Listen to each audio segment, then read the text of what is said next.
E aí pessoal, tudo bem? A partir de agora começa o programa Play no Enem em parceria com o Claretiano Rede de Educação. Um programa feito especialmente para quem quer se preparar para as provas do Enem e ingressar em uma universidade. Aqui, além das aulas que são ministradas pelos professores do Claretiano Colégio, você fica por dentro das informações sobre o Enem. E você que ainda não se decidiu qual curso escolher, fique ligado na dica de hoje.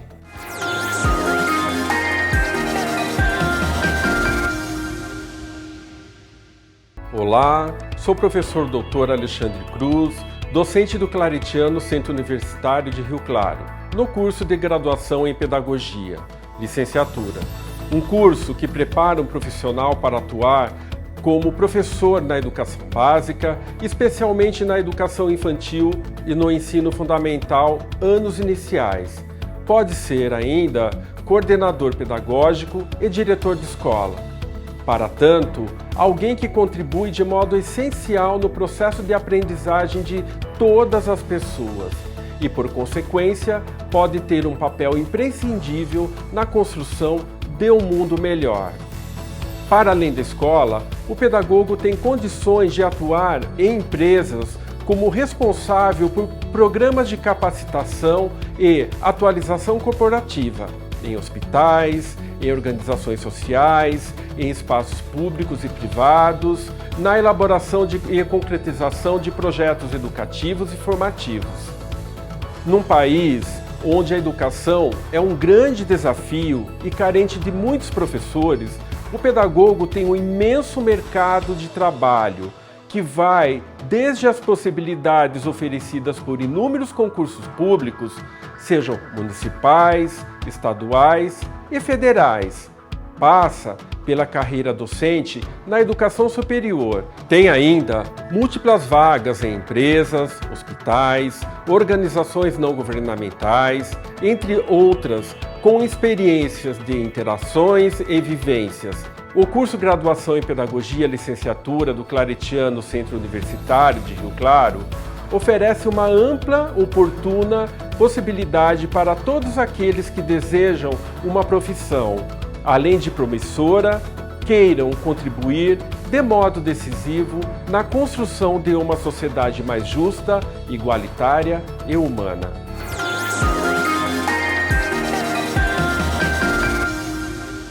Ficou interessado? Então vamos estudar! A aula de hoje é de redação com o professor Flávio Renato dos Santos.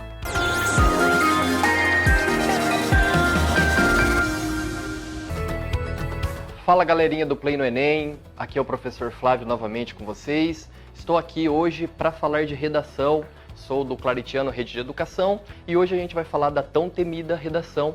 Porém, algumas dicas que darei hoje aqui vão revelar a vocês que a redação não precisa ser temida tanto assim, né? O Enem, a gente sabe da importância da redação, porém é importante a gente entender como ela funciona. Eu estou aqui para tentar tirar algumas dúvidas, esclarecer algumas coisas sobre a tão temida redação, que a gente vai ver que não precisa ter medo assim, é mais conhecer como é que ela funciona no Enem. Vamos lá? Vamos começar pensando primeiro, né, como não zerar na redação.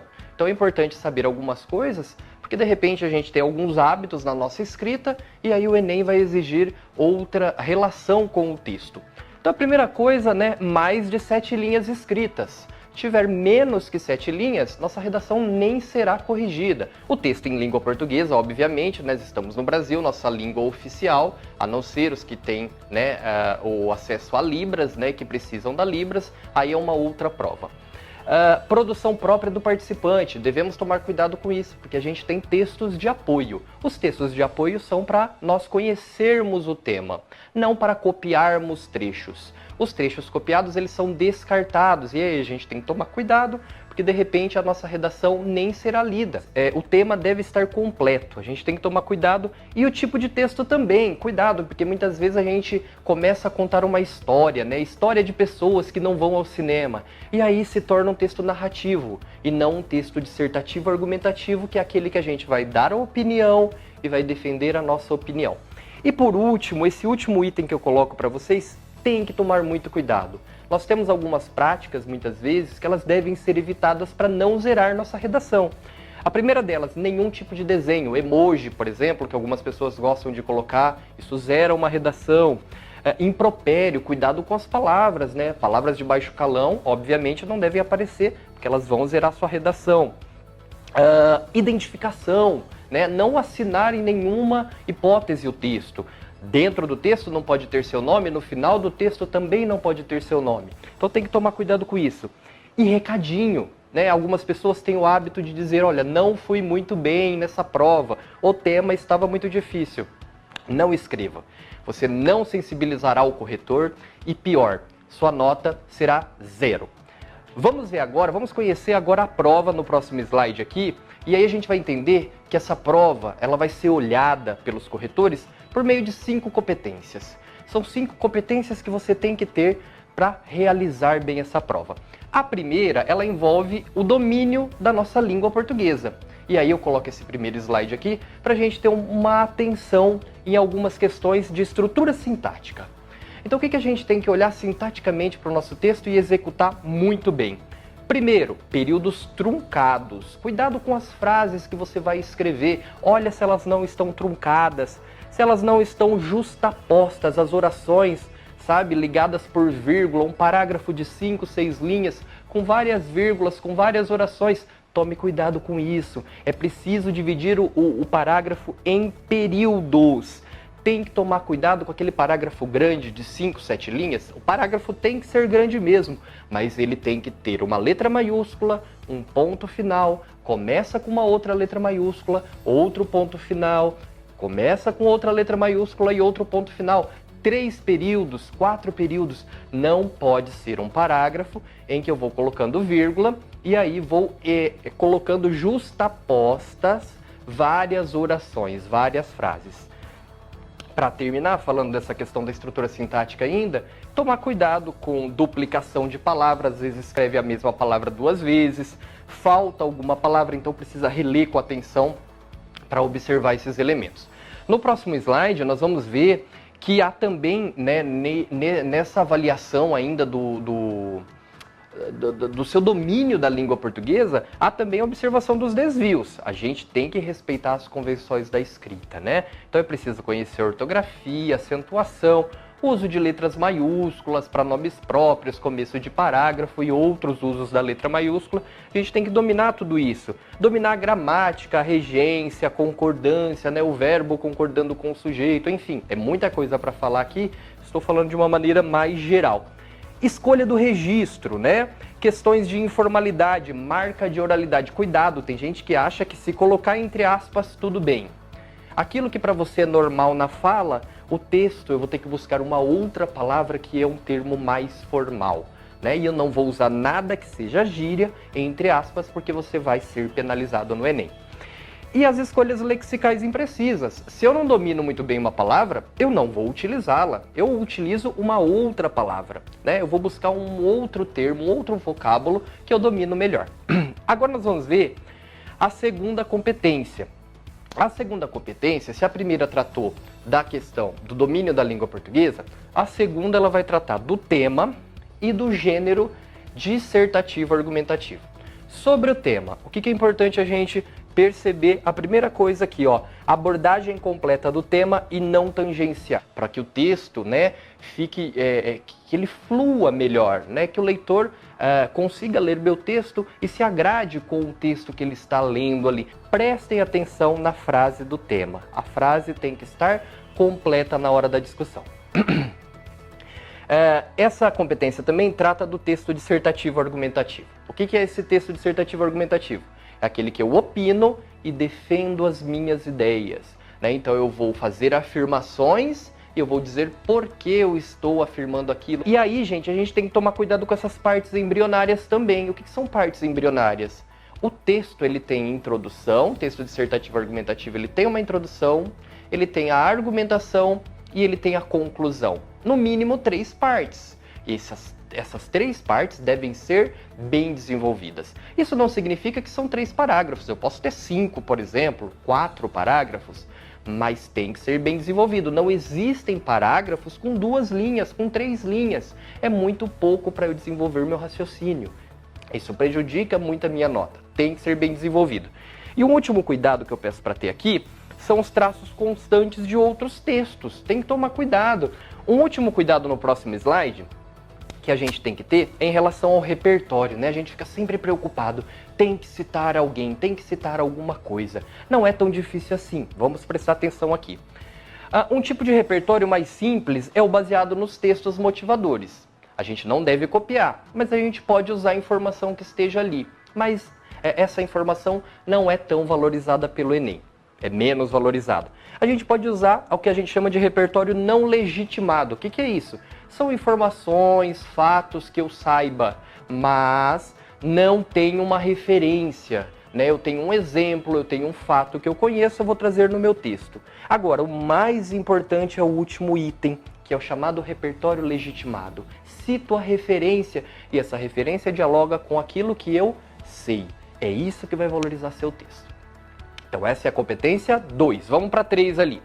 A 3 parece fácil porque tem pouca coisa escrita, mas a 3 ela pega o macro, o texto inteiro. E o primeiro destaque que eu faço a vocês é em relação ao projeto de texto estratégico. O que significa isso? O leitor precisa conhecer o que você vai discutir no seu texto. E isso começa na introdução. Por isso que o primeiro parágrafo se chama introdução, porque ele vai justamente apresentar aquilo que eu vou discutir no parágrafo 2 e no parágrafo 3. Isso apresenta um projeto de texto. O leitor vai ler o primeiro parágrafo, ele já vai saber o que você vai discutir. É um texto legal, é um texto que tem uma boa avaliação.